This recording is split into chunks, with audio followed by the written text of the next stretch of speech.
¿Qué puede hacer usted por los que murieron?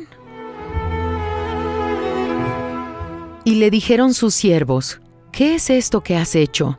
Por el niño, viviendo aún, ayunabas y llorabas, y muerto él, te levantaste y comiste pan.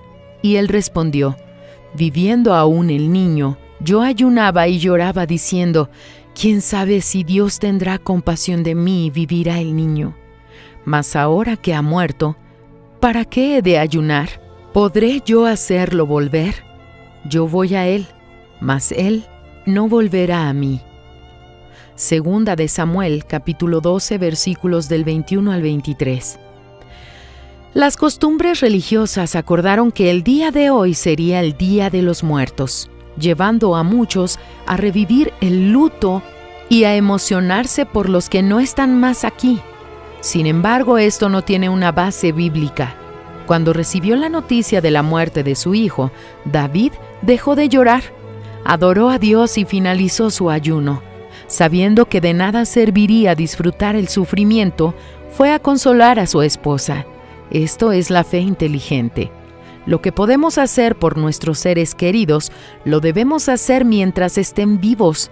No podemos hacer nada ni por los que están en el cielo ni por los que están en el infierno, pero tenemos la oportunidad preciosa de hacerlo mejor por los que aún están en este mundo. Guarde su corazón. No gaste energía lamentando lo que pasó.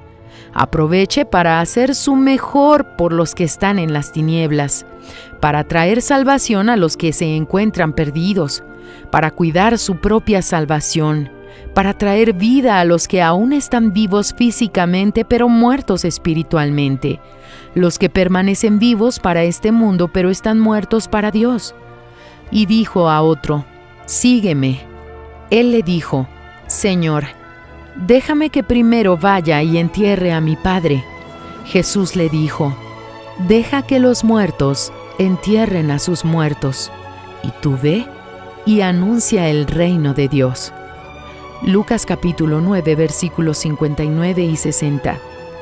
Hoy usted tiene la oportunidad preciosa de hacerlo mejor por los que aún están a su lado.